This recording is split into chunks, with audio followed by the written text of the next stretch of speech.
Good morning, Prof. Are you able to hear us? Good morning.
73 kilograms per person per year, but we are not achieving that. As you can see in this slide, we are all over Africa, especially Kenya, we are not getting enough of the recommended vegetables and fruits.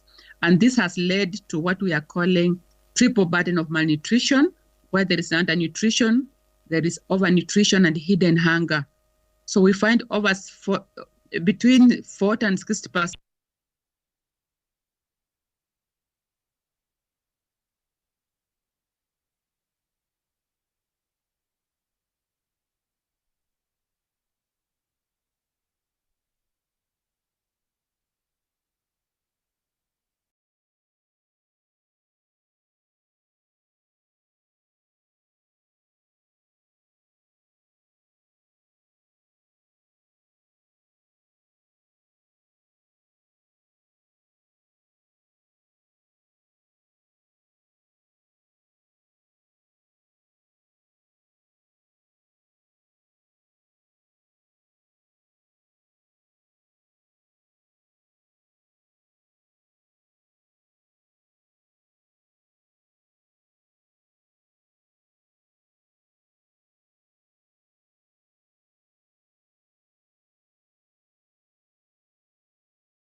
Smart options we can choose to ensure food security and nutrition. So the first one is financial investment, according to Maputo Declaration, where 10% of the budget is supposed to go towards agriculture.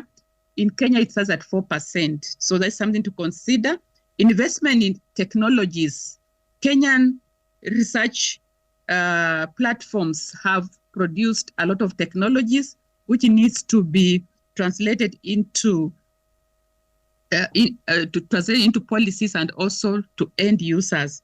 This includes indigenous knowledge and technologies. So we need to empower women and the youth. We need to exploit agricultural biodiversity. That means having diversified production, and therefore, instead of depending on rain-fed agriculture, we need to look at irrigated agriculture. Food systems approaches is, as opposed to value chain, is also a good approach. And instead of focusing on monocultures, nutrient-sensitive agriculture is also a very smart choice in terms of choosing the best way to produce food. Environmental sensitive agriculture, sustainable production, and then preservation and value addition, climate smart agriculture. Now, when you come to climate smart agriculture, we see that Kenya Climate Smart Strategy of 2017 to 2026 was launched in Kenya in 2017 and is supposed to transform the agriculture system to be more productive and resilient to climate change, and also to adapt to climate change, build the resilience of agricultural systems while minimizing emissions for enhanced food and nutritional security and improved livelihoods. This has been domesticated in many counties, and Kenya Climate Smart Agriculture project is actually coordinated by CALRO and has been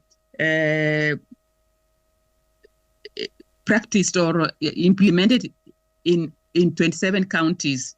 And this is looking at sustainable increase productivity, build resilience to climate, risks, that's adaptation, and climate green gas emissions reduced, that's mitigation. So upscaling climate smart agricultural practices has been also the focus of this particular project. And some of the areas that have been focused on is aquaculture, camel production, cassava, finger millet, indigenous chicken, and indigenous vegetables. Of course, this is just part of the 24 different focus areas. This is just an example of indigenous vegetables, an assortment of them. And this slide shows that actually indigenous vegetables have a competitive advantage compared to the other common vegetables in terms of nutrition, especially in micronutrients, as you can see in that slide. If you compare the top African indigenous vegetables with the exotic vegetables, they have a higher mineral content than the kales and cabbage that we eat, equal or better. This one just shows that African indigenous vegetables are thriving in some of the counties. I think this is just showing what is happening on the ground. This was in Kisumu County, widows thriving on indigenous vegetable farming. The other one that has been focused in is indigenous livestock, like we have said, and this shows the indigenous chicken, guinea fowl, quail, and camel. So the others also are indigenous fruits like guava, indigenous legumes like pambara nuts, indigenous roots, arrowroots, indigenous goats, sheep, and edible insects like termites and crickets. So this shows some of the indigenous edible crickets, edible insects, some of them that are being proposed to help mitigate the issue of climate change. Other technologies that are climate smart that are being practiced, especially in many parts in Kenya, especially Western Kenya, is minimum tillage conservation agriculture. And these are some of the tools that have been designed by Carlo Alupe. This is now what we are calling composting, organic production, where these are farmers field in Western Kenya, where there is dairy production and then there is maize production,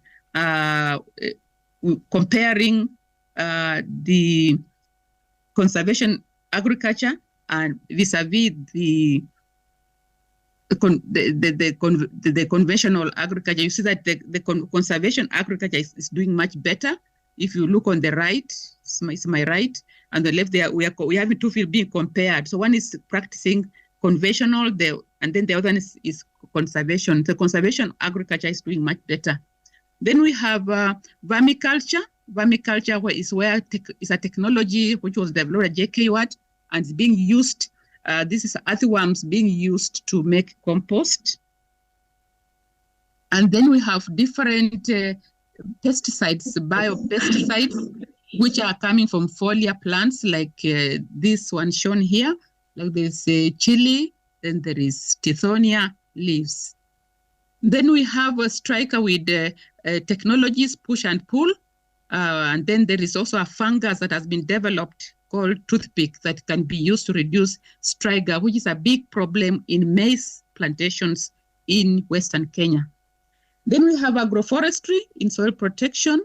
Is also another climate smart technology that is being promoted to ensure that we can overcome issues of climate change. So in essence, we are saying that once you do the scientific research in either climate smart technologies or any other technologies that will produce food and ensure food security, it's important to have publications in terms of not just online and papers, but to have publications which can be simplified for the farmer to use. So here just shows some of the simplified publications in the area of indigenous vegetables that are used for farmers to take up some of the technologies. Then the other thing is important to have seed systems in the area of indigenous vegetables and some of the indigenous foods, we have what we call community seed systems that are being supported by KEFIS to ensure that these seeds are available to the farmers. Then mentoring is a key thing, because we know that young people these days do not like agriculture so much. It's very important, as we talk about agriculture food security, that we have to mentor young people to embrace agriculture, because we have the large population of young people. So in essence, we should focus on children, youth, and the women, because children are good change agents in terms of passing messages. So we should start from very young, like agriculture should be promoted even in primary, secondary, and up to university. So having said that, I would like to say that let food be thy medicine. In essence, you have to practice smart agriculture. Eat smart. You make sure what you are eating is nutritious, not to fill the stomach, to be healthy and wealthy. Wealthy means get money out of the agriculture. So I hope that with this small introduction, we should be able to move our agricultural sector in a smart way. Thank you.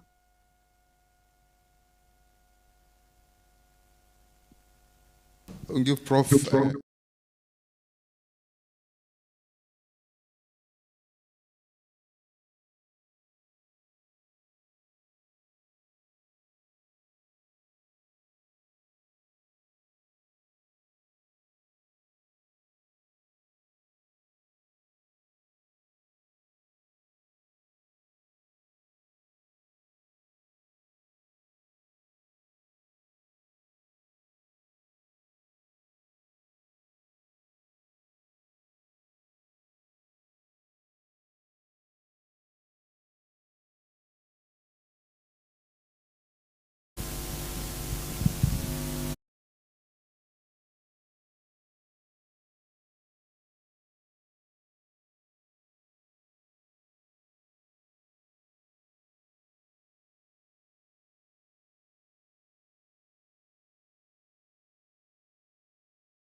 Yeah, with us?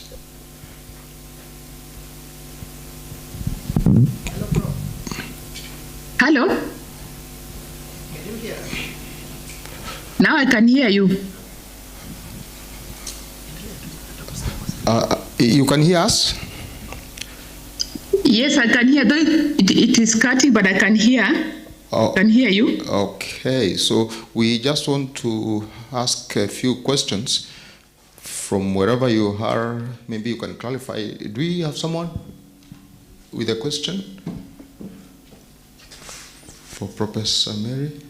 Let me ask one as we wait for others. Based on your presentation, so we have seen many projects that have been implemented.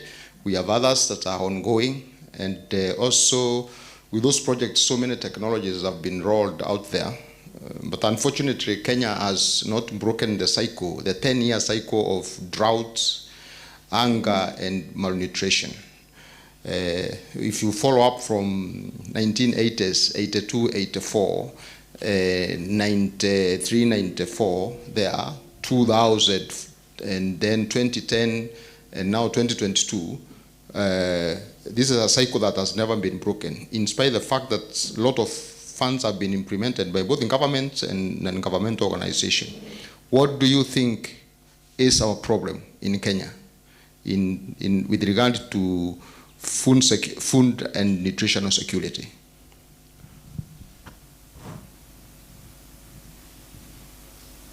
Thank you for your question. I didn't hear everything, but I got bits and pieces. I think that what we need to do is that we need to upscale some of the technologies that can be able to help in the production in this time of drought and climate change. And some of the technologies, I didn't mention all of them, related technologies like the water harvesting, water saving, and precision agriculture where we can, during the times of, now that we know we can predict the times when we are not going to have enough rains, and then we need to practice a lot of precision agriculture to ensure that there is water. We are using water efficiently. And during the floods, the time when there is plenty of water, we need to do water collection and saving. This is the developing wells and also underground tanks. So these technologies can be practiced predictably, because we have a rough idea when these droughts occur, and also and given that the complication of climate change. And that's why what I've given is just a snapshot of many of the technologies. So what actually is happening in Kenya Climate Smart project is that they are actually looking at the crops that are resilient, and also are also upscaling water saving technologies and smart use of water in terms of efficiency. So I think there's a lot happening, only that I think it just needs to be upscaled, and with good planning, we should be able to overcome, to some extent, some of those challenges. Thank you. Thank you. And from where you stand, do you think there is anything that should be done with regard to policy?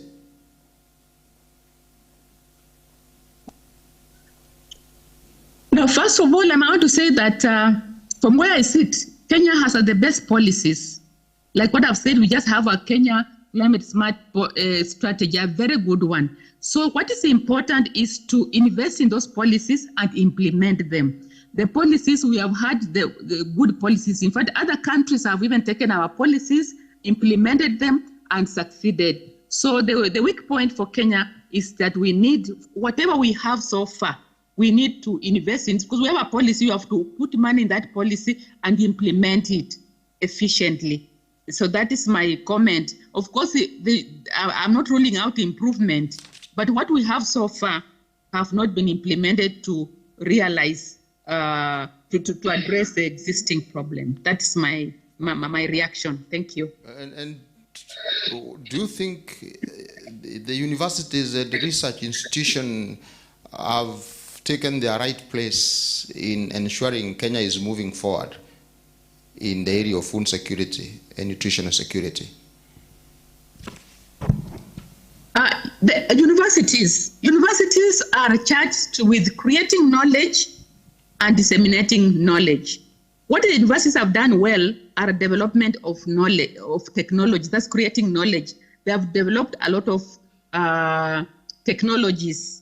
Of course, not 100%, but a lot of technologies that can help solve the existing problems. The weak point nationally, not just for universities or such institutions, is now transferring that knowledge. Translating that knowledge to the end users is the weak point, which needs to be looked at. And this is not only just the university, it needs to work with the government and also county governments, because when you are now translating that knowledge to the end user, you need other players who need to simplify that information, not just the technologies are there. So I think the university have done their part, and they're still doing their part, but the little technologies that they have developed has not actually been taken to the end users. So, just giving an example like Jomo Kenyatta, of course we have the extension division, but it cannot be able to translate all that without maybe the government intervention, extension work, and other players who can now take that to the farmers and producers of agricultural products. Thank you. Thank you, Prof. One more, please come. One more question for you, Prof. Don't disappear. One more question for you.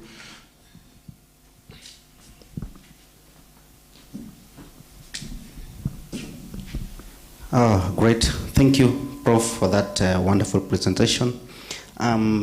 Maybe my question will be direct on technology, because we realize that technology is the solution for everything, because we have climate change and the natural ways we used to do things before are really getting a lot of challenges. So we have to include technology. Recently, maybe I want you to tell me on the issue of government goodwill, because I come from the point of technology in terms of developing molecular ways of curbing climate changes like drought, whereby we develop crops that are able to withstand high droughts, insect pest, and all that. And the main thing was the issue of GMO.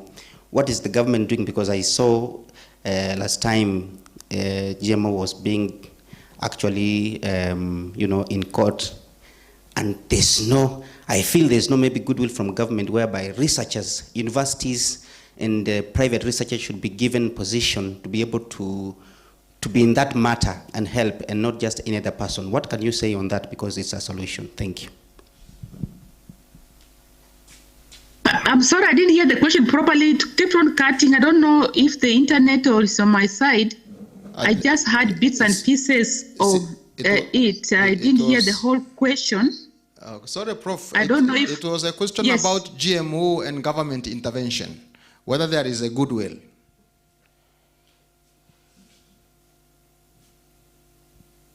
I cannot talk about that GMO, but what my comment is this: as a researcher, as a university, we are supposed to look at all technologies. Now, if you look at all technologies, you are supposed to look, every technology has its advantages and disadvantages. So we are supposed to look at all the technologies, weigh the advantages and disadvantages, and bring in all the experts and advise the government, because the government needs to be advised by us as researchers. So when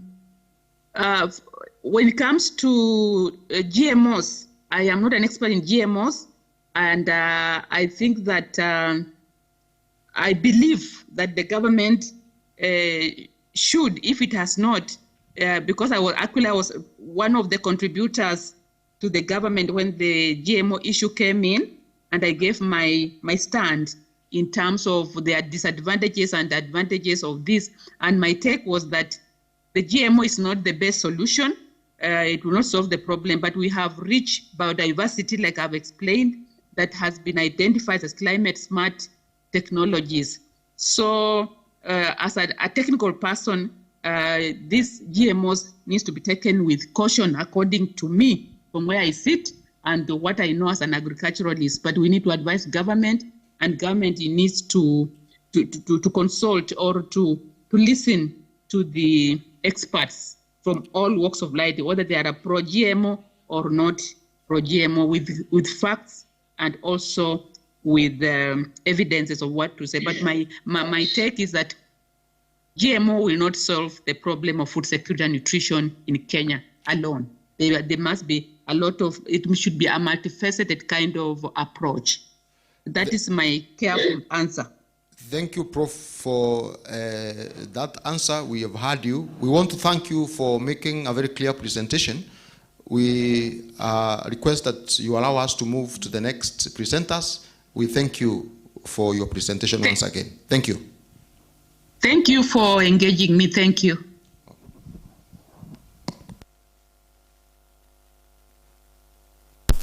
We have another presenter online, Beatrice. Do we have our electronics okay in order? We will not interrupt. Please ensure that everything is okay before we start on.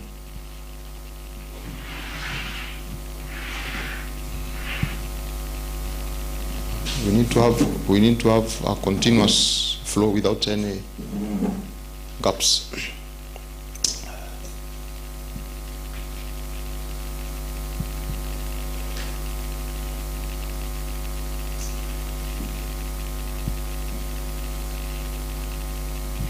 Can we start? Beatrice, are you able to hear us? Good morning, Beatrice.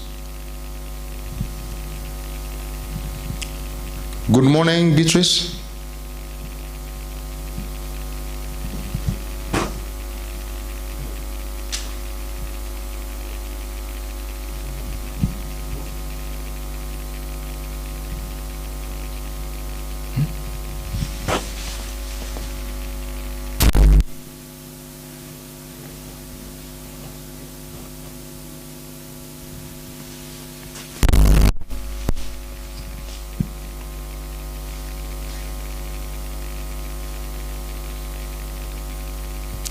Can I move on to another presenter? Is she still there?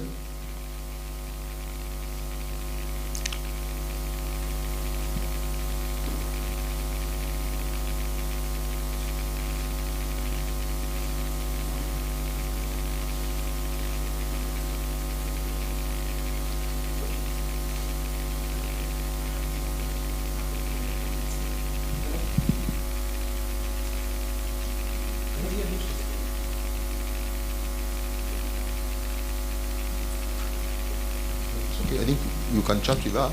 Let's move on to the next presenter.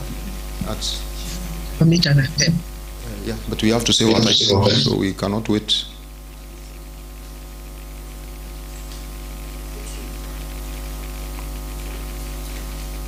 Hello, Beatrice.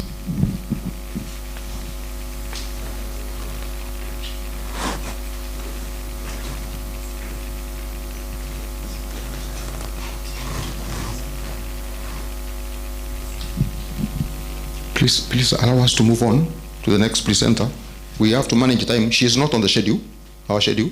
So I want to invite the next presenter.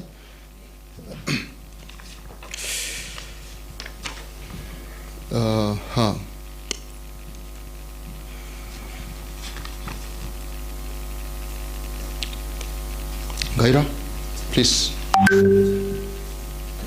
move on to make your presentation. We are doing like yesterday, 10 minutes of presentation. We will ring a bell at 7 minutes, and then you have 3 minutes to write up. You're welcome.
Hello, Anthony.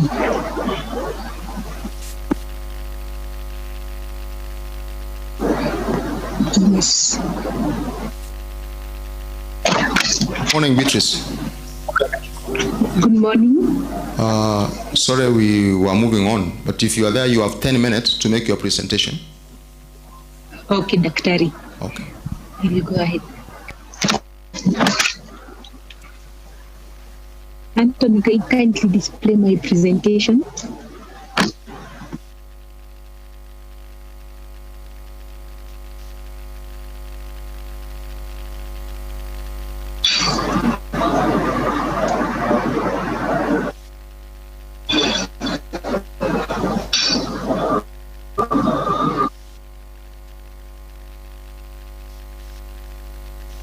Thank you. Ladies and gentlemen, good morning. My name is Beatrice Njage, currently an MSc student in the University of Nairobi and a proud alumni of Meru University Animal Production Department. I'll be presenting my work titled Categories and Identities of Feed Resources for Beef Cattle Calves in Tana River County, Kenya. My co-authors are Prof. Raphael Wahome and Prof. Charles Gashwiri. Well, the livestock production industry contributes greatly to the gross domestic product, especially in Kenya, and also provides food security through production of protein that is in form of meat to the people, as well as improving their livelihood through generating income and creating employment in different, directly and indirectly, in the farms, in leather industries, feed manufacturers, and even meat processors. Next slide, please. Oh. For the several years, beef production in specific has decreased over years due to various challenges like feeding scarcity that has been induced by climate change, which has led to poor reproduction, resulting to less calves and poor calves born with low birth weights. And well, we know that for the beef production to increase as the demand dictates, it depends on increase in livestock, increase in number of livestock, as opposed to increase in production per animal in Kenya and other developing countries.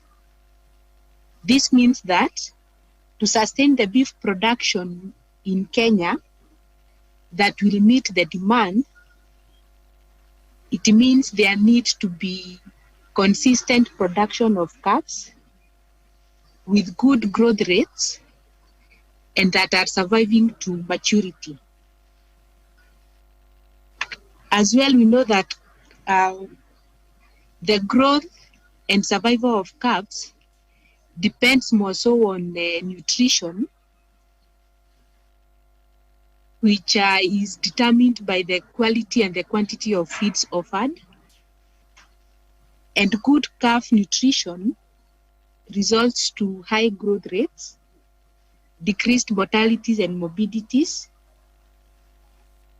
and also results to high weight gains of the calves.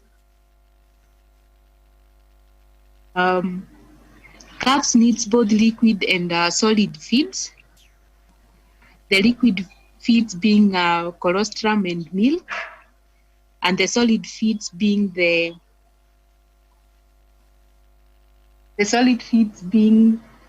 grasses, pastures, and fodder, among others, and concentrates. And previously, we know that in arid and semi-arid areas, animals were reared under nomadic pastoralism, which has been affected lately because of land degradation caused by climate change, which results to less or limited feeding areas. And also the calves cannot move far away from the grazing fields because they are still young, and that has affected their feeding. So this led to the objective of the study, which was to identify the types and identities of feeds which were commonly fed to calves and the watering strategies in Tana River County, which is a nasal in Kenya. For the materials and methods, the study was done in 6 villages in Wenje, location in Tana River County, whose temperatures range between a minimum of 23 degrees to 38 degrees Celsius. It's a big asal that has got both pastoralists and agro-pastoralists because of the advantage of River Tana that surrounds it. That is the study area.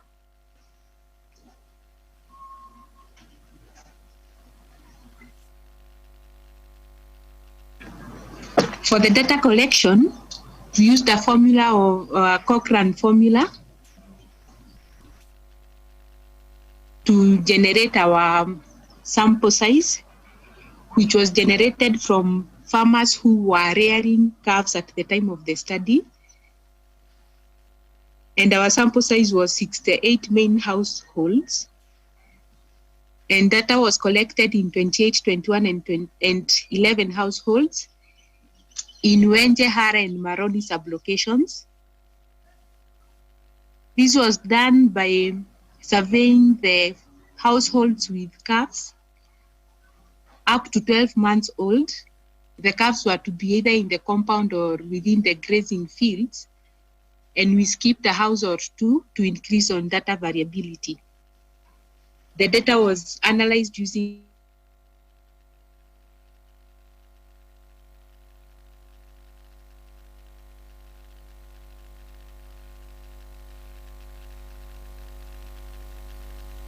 SPSs and frequencies.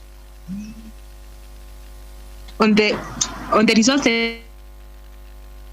who are mostly involved in livestock rearing were male, which is similar to other pastoral regions. And the most you have 3 minutes. age Beatrice. involved was 36 to 60 years. You have 3 minutes. Okay. Which is similar to other setups where the youth go to school and to chase their careers and to improve on their, to look for greener pastures. Next slide, please. The categories of feeds that were fed to the calves were natural pastures, fodder, crop residues, and concentrates to a small extent, which is not similar to other pastoral regions because they feed only on natural pastures. And the specific feedstuffs that were fed to pre-weaned calves were Dactylorhexinium aegyptium and Panicum vegetum being the most preferred, and Synodon dactylon being the most preferred for the post-weaned calves. For the fodder, the most used were the sweet potato vines and banana leaves. For the crop residues, the most used were maize stovers, cowpeas and green gram haulms, and cowpeas pods.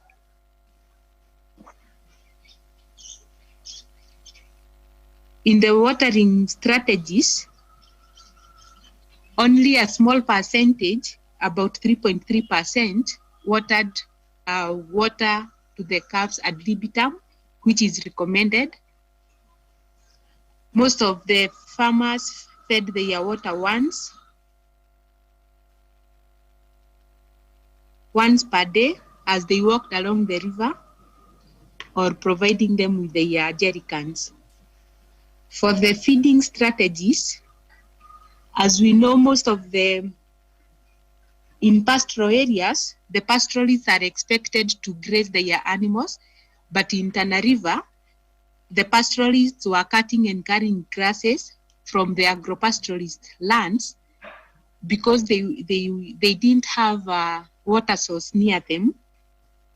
But for the agropastoralists, they just grazed their calves along their fields because they were closer to the homesteads. Next slide, please.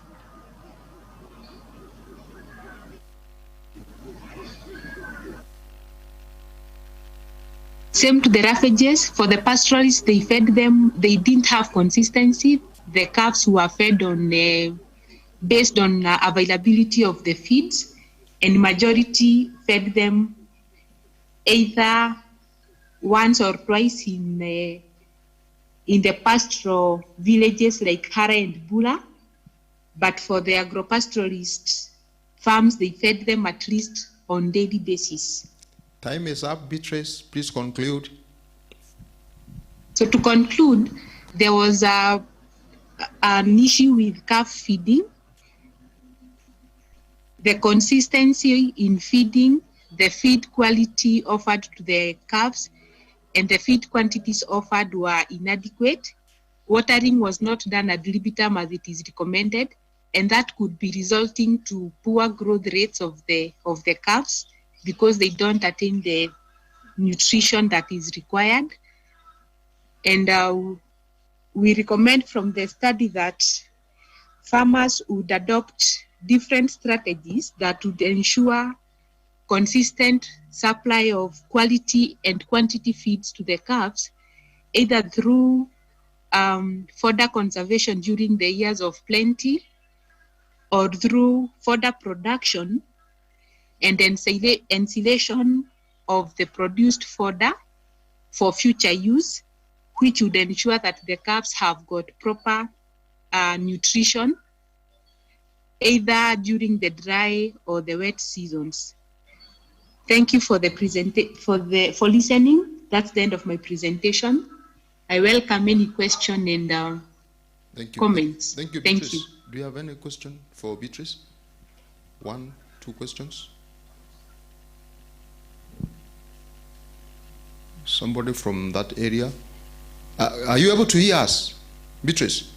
Yes, I can.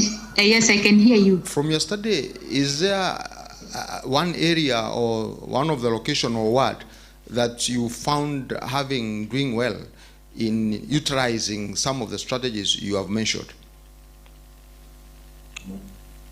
Well, we could say they were trying, but they had not achieved it because they could not preserve any of the feed. So sometimes they could have some fodder, and when they are not farming, they have no fodder, and the area is already dry, so there are no pastures available.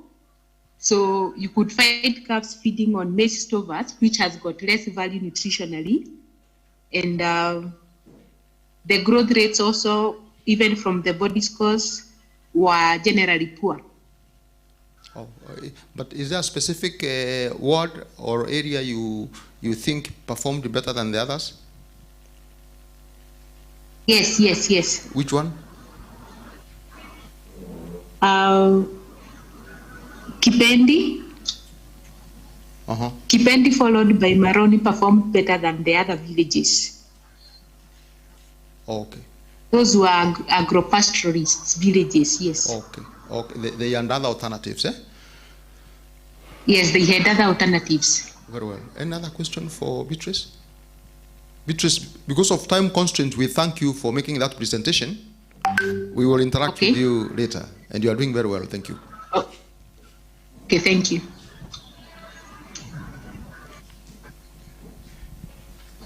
We want to apologize to our presenters for that mission. I know you feel not good because they are not in the program. We will not do it again. So we'll follow the program as it is, and let's stick to our 10 minutes.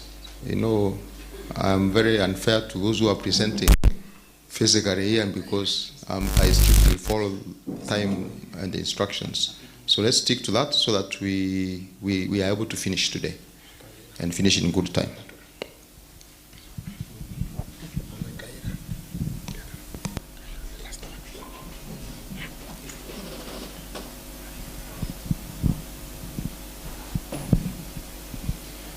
So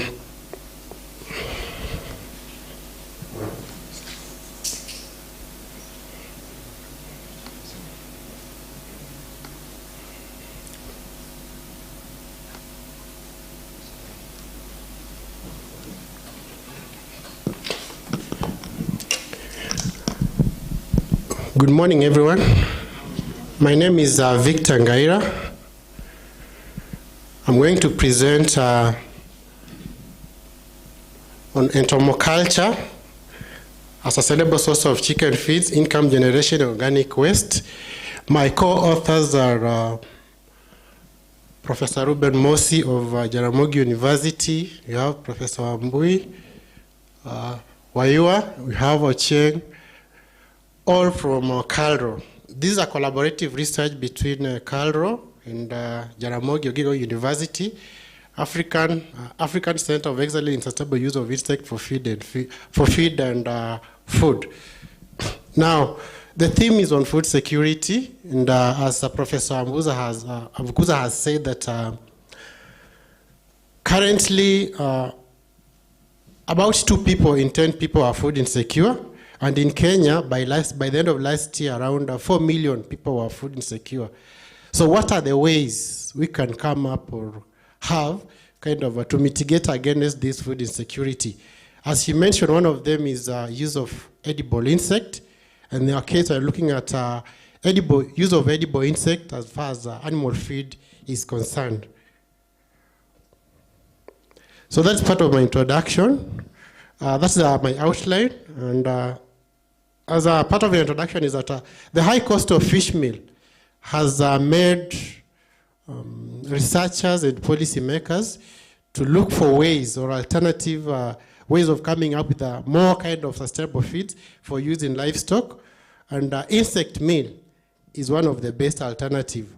Now, under insect meals, we have what you're calling insects used for food, and also we have insects used for feed. Now, cockroach have a potential to be used as animal feed. But in Kenya, the utilization is a bit low as compared to other countries like China, and even our neighboring country, Tanzania, where they're doing a large export of cockroach. And the reason is that we don't have knowledge or information on how to rear this cockroach. And number 2, we also do not have sufficient information on the nutrition composition of the feeds. So, as a part of our research, we went in to look at doing the best technique to produce cockroaches in larger quantities to be used in animal feed. And we also did some research on the nutrition value and also some information on how to incorporate them in animal feeds. So that was a general objective. And for methodology, this is an explorative research. What happened is that we went our way to collect insects from the field by baiting. We transferred them into a rearing unit at the Kenya Agricultural Research Institute, and we used improvised containers. Our approach to our study was a completely randomized design with 4 treatments and 4 replicates. And data was collected every week for the period the cockroaches were growing, and analysis was done to determine the results and the implication. So those are some of the aspects we collected data on. One is the initial number of lives, the cockroach alive, and we also observed mortality, and the period it took the cockroach to grow from day 1 all the way to when they lay their first egg. We also looked at the feed intake, and then we also looked at weight gain, and the number of gravid cockroaches at the end of it. So those are some of the containers we used in rearing the cockroaches. For the results, these are the diets. Diet A, we had the spent brewer's grain, and then diet B, we had a combination of 40 of spent brewer's grain, 40 wheat bran, and 20 ochonga, which is a local fish meal product. And then we also ate wheat bran, and the last one was only on ochonga. These are some of the common waste you'll find in our environment. So for the results, that was the output in terms of weight gain. You realize that treatment B, which was a mixture of all those waste products, gave us the highest weight at the end of a period of 42 days. But the least was from wheat bran, which was about 72 milligram at day 42. So when you compare the 4 diets, you realize that a mixture of those organic waste gave us the best results in terms of weight gain. So in future, you can still use it as to produce a cockroach in mass. Now in terms of performance, we also looked at the average growth rate. You realize that treatment B gave us the best in terms of average daily growth rate of 2.06 milligrams per day. And then in terms of feed intake, there wasn't a big significance difference. So, but for average growth rates, we had some differences. That was the trend in terms of growth.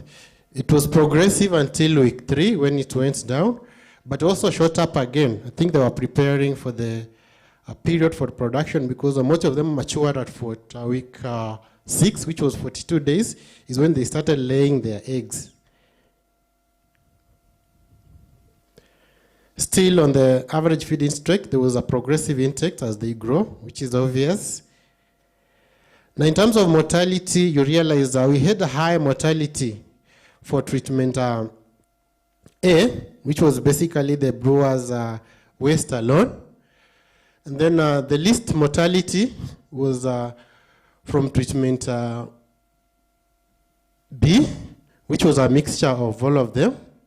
So it simply means that if you look at the survival rates, treatment B gave us the highest survival rate. So a mixture of all of those ingredients will give us the best result in terms of the number of cockroaches that survive. So looking at, those are some of the photos you got from.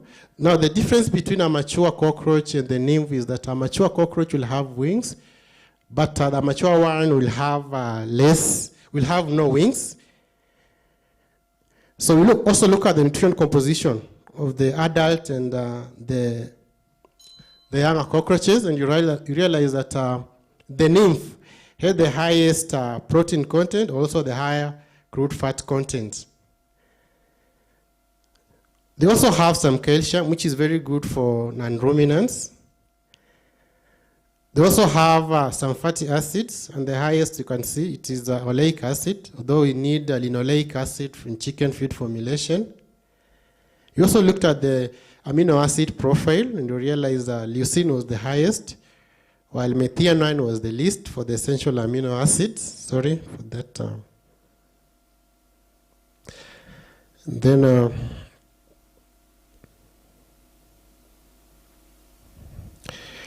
so these results are in tandem in the other research findings. So you find that we have a survival rate of above 80% for insects fed on diet with higher than 20% CP for other cockroach species. Now in terms of lipid consistent with the findings of Coleman et al. And based on that, we can meanwhile conclude that if we use a mixture of all those ingredients, then it will give us the highest survival rate, and which is good for production of cockroaches within the period of 42 days. The CP in cockroaches, especially the Blatella germanica, ranges from between 56 to 58%, which is as good as fish meal, and actors in the chicken value chain can actually be advised to incorporate this as one of the ways to mitigate on the high cost of feeds. I'd like to thank Carl Roy and also Jaramogi University for providing with the financial and also infrastructural support. Those are some of the references and some of the publications we have come up with. Maybe for detail, you can always log in and find more information. That is thank you. Thank you very much, Manangaira, for that very nice presentation. You just give him a clap. Then let's have our question written down, and then after the other presenters, we can ask them, all of them together. Next presenter, please. Baba.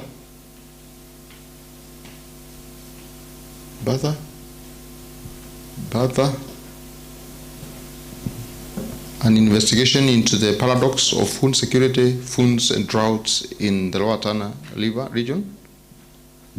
Not in. Next, we had Collins. Yes, please, proceed.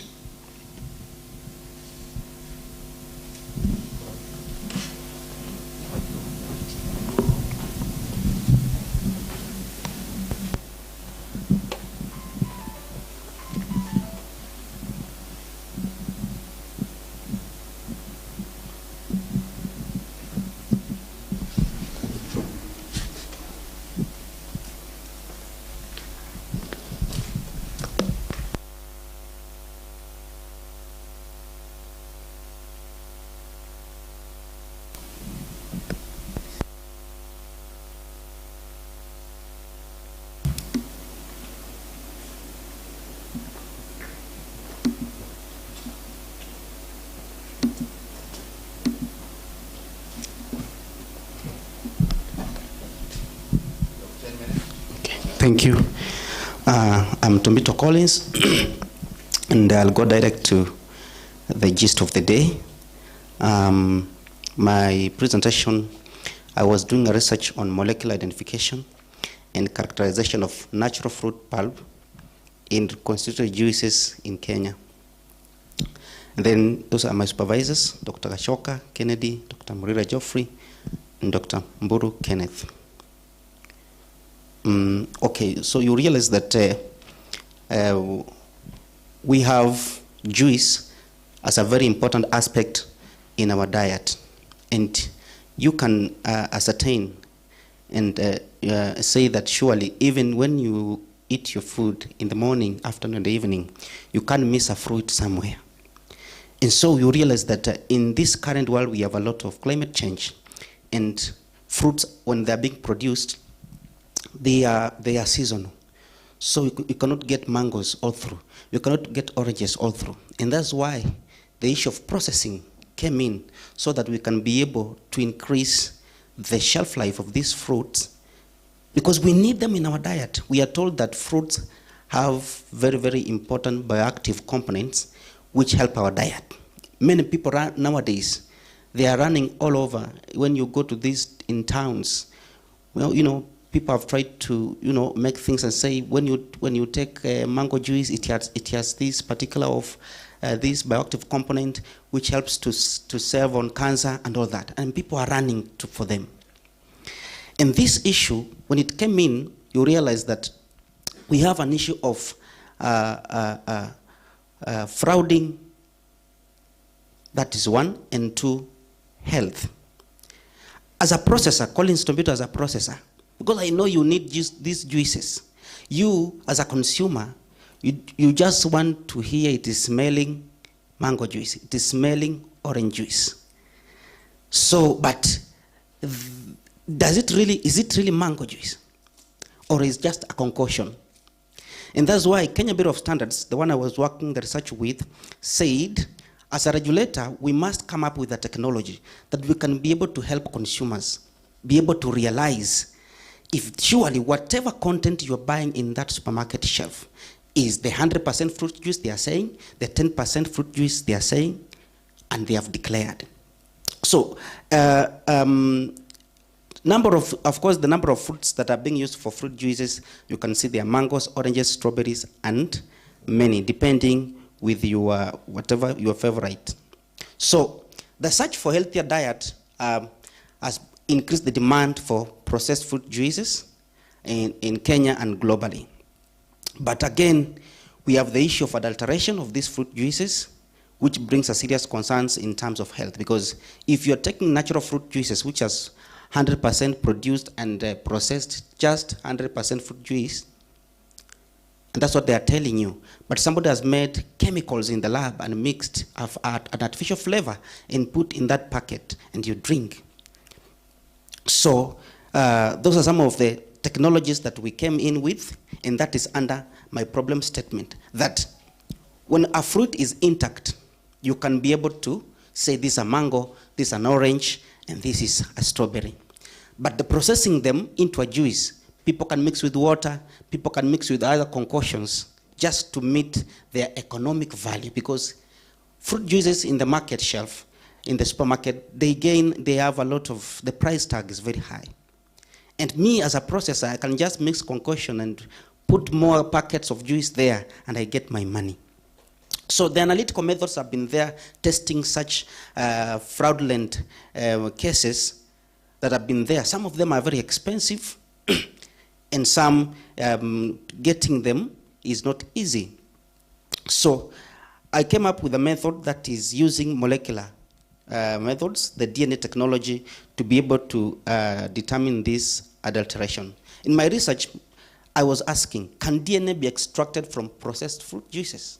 Because a DNA of a mango is a DNA of a mango. A DNA of an orange is a DNA of an orange. If you mix them, we can still get a DNA of a mango, we can still get a DNA of an orange. Now, can DNA be extracted from these processed fruit juices? And when they say there is a natural pulp in that processed juices, is it true? Those are some of the things I was checking. So my main objective was to identify and characterize the natural fruit pulp in cottage juices.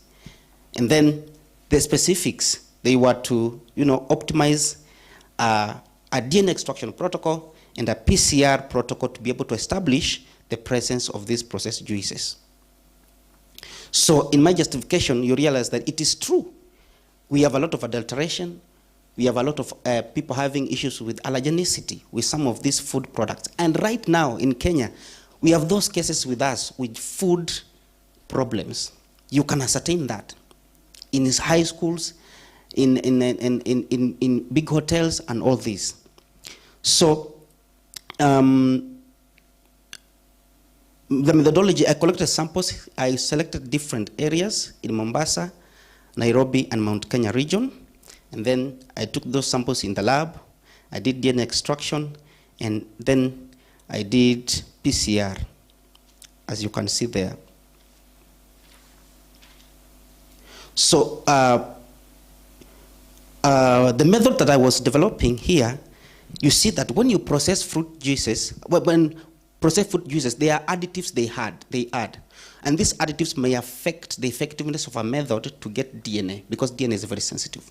So I developed a method that can be able to counter those additives, the artificial additives, and be able to get the plant material in that fruit juice, even if they have mixed. And these are some of the results. I'll explain. As you can see, from the graph, we realize I was using two methods. I was comparing two methods, a sit-up method and a SDS method. And these are conventional methods that we can prepare in our labs using chemicals we have in our labs and be able to get the results. And one of the methods which was the best, the SDS, sodium dodecyl sulfate, which showed consistent results in DNA production. Those are some of the gels.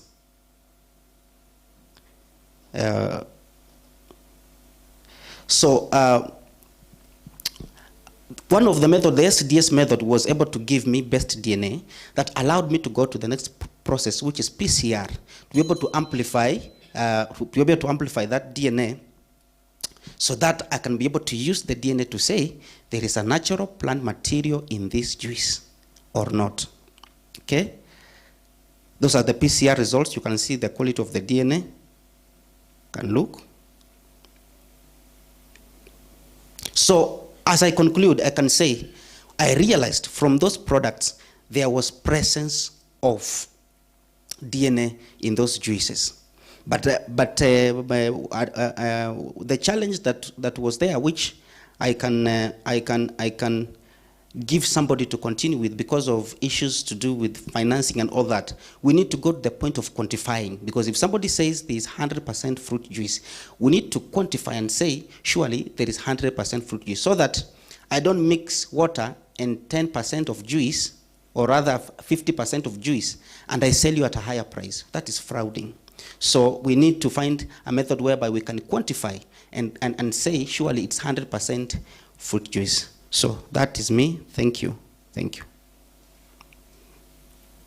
Thank you, Corins, for that presentation. I think to close this session, we will ask Bonangaira and Corins to come here. Then you will answer questions from the audience.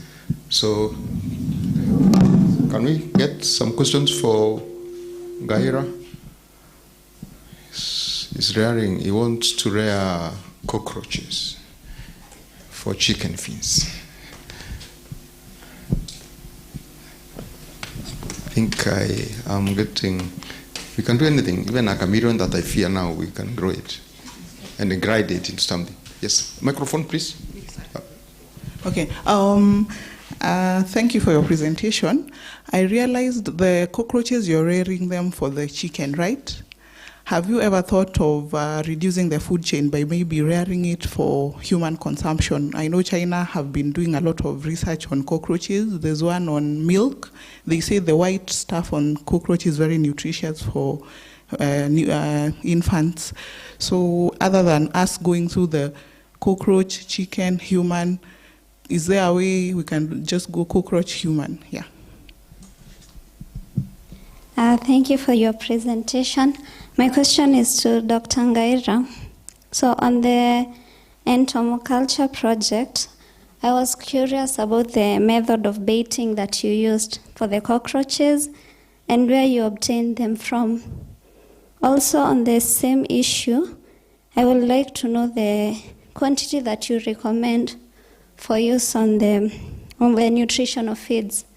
Also, if the people, mainly nowadays people manufacture their own poultry feeds, so can someone just collect the cockroach from their house and then add it to the food and manufacture it together with the other products? Yeah.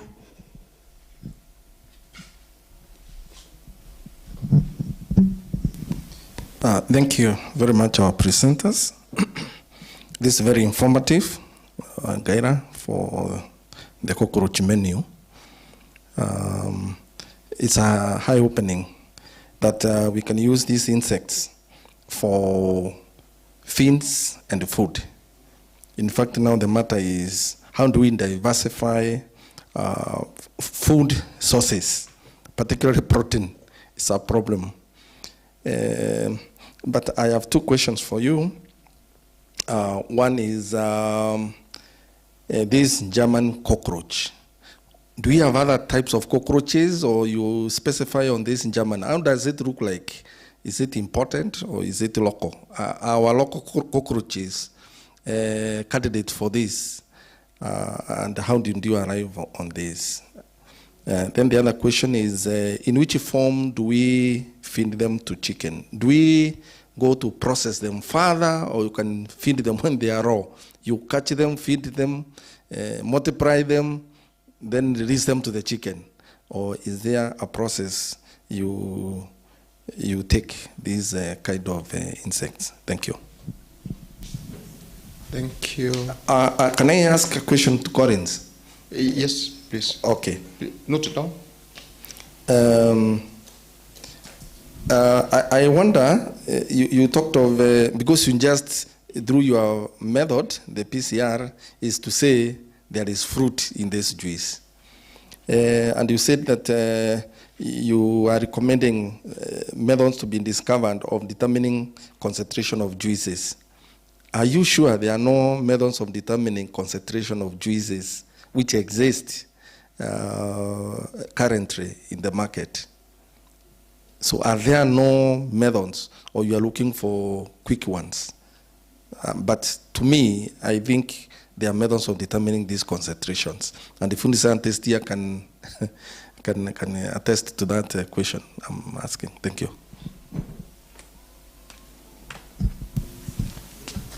Yes, please. Note down the questions. Then you thank you. Thank you for the presentation on entomoculture. I have two questions. Of all the insects in the world, why did you choose the cockroach? And in Kenya, we know we have different species of cockroach, and was it a factor in your research?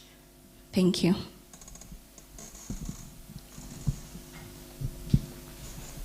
Good morning.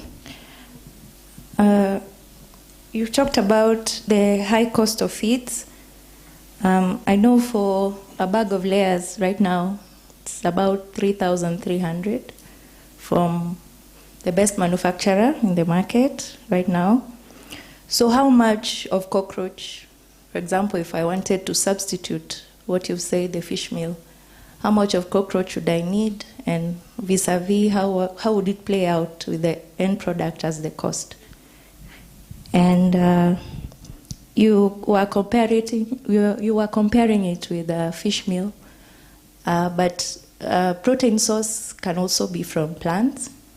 So I wish you also compared it with what they usually use, like soya, so that you can get to see how it plays out in terms of the CP levels. And finally, maybe your take on why do you think feed manufacturers will be willing to integrate maybe the cockroaches or not to integrate? So, thank you for that question. Any other question? For Collins, yes. This is for Collins. You had mentioned that there are other analytical techniques that are a bit expensive. So what makes yours less expensive? And what you said? The KEBS, they are mandated to do research on if the products are good for human consumption. Then you said you're going to use the DNA method. So what methods do they use, and what makes it different from your approach? Yes. Thank you. Is that the end? Maybe for Collins, also for me, how sure are you the DNA you found was fruit-based? I mean, it could have from humans, sweat or hair or anything else. Because I don't know what part of the DNA or the chromosome that you targeted, whether you are able to identify. And 650 kb for DNA is something very small. That looks like something that's an degraded part of DNA. A normal plasmid has about 3,000 kb or so, or 4,000. So still, although you are showing us a bud on top there, that behold the markers, still I feel that is a very small bud.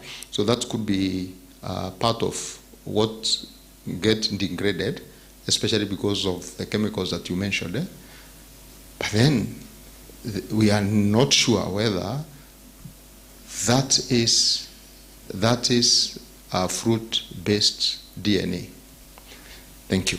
I think you can address those questions. You can start with Collins. I mean Gaira first. Okay, thank you very much for those questions and also interest in the cockroach. I'll match some of the questions so that we minimize on time in terms of answering. So the first question was why choose cockroach and not any other insect in the world? Now, we chose cockroach because if you compare the levels of CP in most of other cockroach species, it's higher than the other conventional kind of insects.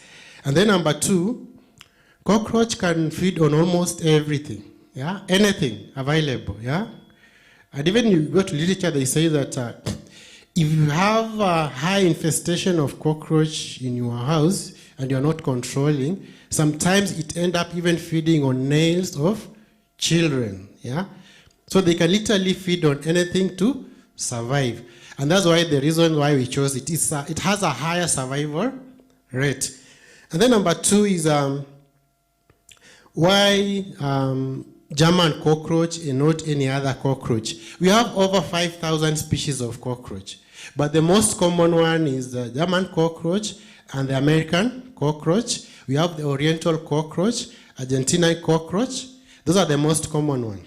And the reason why I chose German cockroach is that it is easy to predict and control the multiplication of the German cockroach, because once it lays its egg, it carries it carries the egg until the time of hatching. So the rate or the chances of the egg hatching are very high as compared to other cockroach like American cockroach, which just deposit eggs in different places. Are you together? And then a single hatching from an oocyte of a cockroach will give you, from a German cockroach, will give you about 42 nymphs, which is very high. For the second one is the American cockroach, which will give you 27. So you can see the German cockroach still ranks high in terms of reproduction and also resilient. And then there was a question on how did you bait the cockroach? They can eat on almost everything, but they prefer feeds with higher starch. So what we did, we used the cassava flour. We placed it on trays of egg trays. So when they came to feed, they forgot that was not their homestead. And by morning, we were able to obtain sufficient quantity to start a colony. Is that okay? So we trapped them using the egg trays, and the substrate or the baiting material was cassava flour. And then there was a question on, instead of going around the value chain, why can't you just use it directly as human food? At the moment, the issue is culture, and this brings in issue of attitude. Everyone still believes cockroach is a dirty insect. So that's why we decided, let's go through the other way around. Once people embrace it, and then you can also tell them you can still feed on it as food instead of using it what? Feed. If you can remember the idea of black soldier fly, when it started, everybody was saying, okay, black soldier fly, no, because the initial technology was using human fecal material, and no one could want to hear of that. But over time, we have overcome that by producing alternative substrate. So even for the cockroach at the moment, we are still fighting human culture and also attitude. But in other countries, as I said, you go to Tanzania, there's a farm called Maisha Hai Farm. They are producing cockroaches in larger quantities to export to countries like North Korea and also US, mainly for pharmaceutical purposes. You know, a cockroach can exist almost anywhere where it's very dirty. So it has a potential of obtaining some antibiotic, it has some antibiotic properties. So it is being used to produce drugs in larger quantities. But our situation in Kenya, we have not embraced it, and you are trying to preach this idea. And then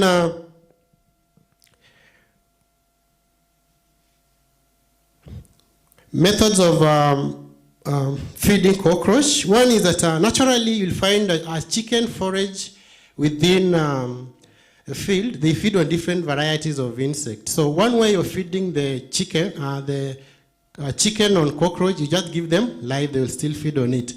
But that has some restriction. Yeah. So this brings in issue of commercial feeds. If you have to put in commercial feed, then you have to dry it first. Are you together? You dry it, grind it, and then add it into other feed ingredients to come up with a compound feed.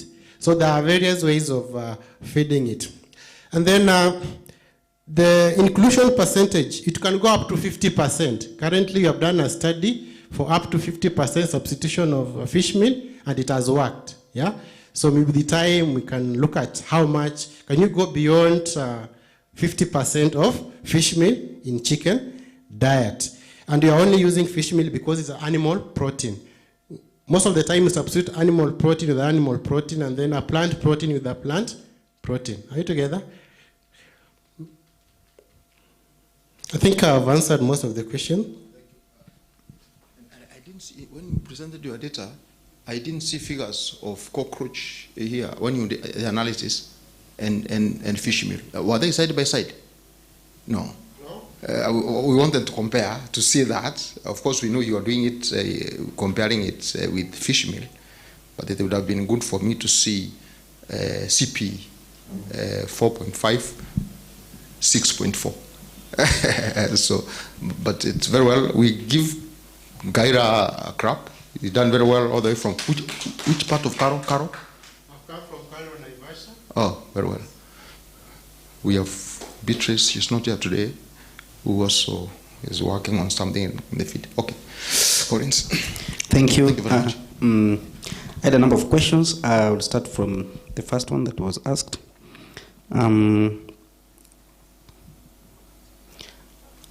This is somebody asking, are you sure that there are no methods of quantifying juices?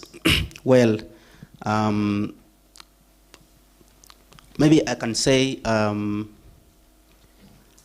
from my point of view, in my scope, I was checking on the presence, first on the presence of the natural food pulp using the DNA technology. So I was thinking of maybe going to the point of having quantification. Of course, there was a method I was to develop on to do with quantifying using also the quantitative PCR, but are some of the things that we need to do so that we can do that. And now that you've said food scientists can do that, because science, we can interlink the way the theme is saying, and be able to come together with a method which can quantify. We can visit food scientists, and we do that. I would appreciate to get one, and we move forward with that. Then number two, on the expense of analytical methods, you find that, for example, we have a method like HPLC. When you use the HPLCs measures the plant metabolites, plant secondary metabolites. So you find that when these people are going to mix during processing, they can mix orange juice and mango juice. And you find that, or rather, they can mix the water they have used to clean mango. They can use it they can use it as a, you see, when they are processing, I want you to understand, when they are processing fruit juices for commercial, for them to stay for long without going bad, they make concentrates. They remove water of crystallization, and then they repackage them. So you find that when they are concentrating back, when they are bringing back the water that they removed during packaging, they can use any fruit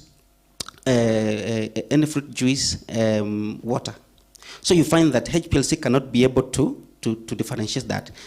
These people are becoming so clever to escape those methods. And then also reagents that we need for HPLC are very expensive.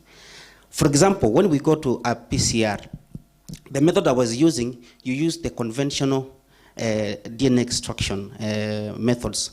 You can use conventional solvents that we can be able to get around and develop a method and be able to use it. So it's affordable. You can use a normal PCR. Nowadays, PCR can be they are affordable. Then when you come to what method do KEBS use? Quickly, right now KEBS are using HPLC method, but they were like, we have some gaps that HPLC is leaving, which they want to use the DNA technology to fill that gap. So that we're not saying that you remove this and work with this. We work with them concurrently so that one complements the other. So that's why they were trying to come up through that fund with a different DNA technology to be able to identify that. Then from Daktari, how sure that DNA was fruit juice? We used biomarkers that are plant-based to be able to identify, because DNA for bacteria, DNA for plants, and even my DNA could be there. But the lab we were working in, we ensured that there is a lot of controlled to flow to ensure that there is no or little contamination, rather contamination from any other DNA. And also the markers that we used, they were specific for plant material. How about the samples from, you picked samples from many places, eh? How sure were you they didn't have any other contaminant from elsewhere? And then I can ask you this one more question. Why didn't you go then one step further than to do sequencing to identify? It is very easy to identify chloroplast DNA or leucoplast DNA. Then you tell us this is from a fruit. So the DNA you have there, we don't know what type of DNA it is.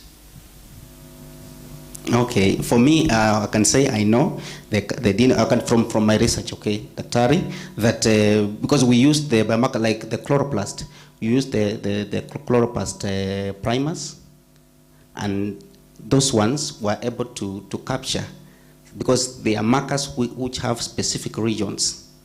So when you run them in the plant, when they pick, you are able to see the mark. For example, chloroplast, you can be able to read it at a band of 650, and you could see they could come up very well. I can say for sure the issue of sequencing is also a very big factor, which can be taken to as a recommendation and then be done. So the primers were chloroplast primers? Yes. Both forward and backward primers? Yes. Okay. Any other? We want to close there to have a short health break before we come back. When we return, we have 6 presentations. The following will present Mwangi, then you'll be followed by Mahagayu, then we have Ndambora, then Professor Aremi, then we have Nancy Nganga, and then we have again Professor Aremi. Those are going to be the presenters. We have been instructed not to allow anybody who is not in this to present. Unfortunately, I know we have a student here because you have not paid to present here. It was even wrong for us to allow Beatrice to present. We have to declare that unless you are allowed by the organizers to present. So if there is anybody who is not on this schedule and they want to present, you need to go through the organizers, and then we are instructed otherwise. But for us, we will stick with the list that we have. So we have about, it is 10:46. We are supposed to be back by 11. We've taken a little bit of more time, so let's be back by 11 so that we can proceed. The people I have mentioned, please, we don't want to waste more time. Make sure by 11 you have deposited your presentation with the IT team. Thank you. We can break now.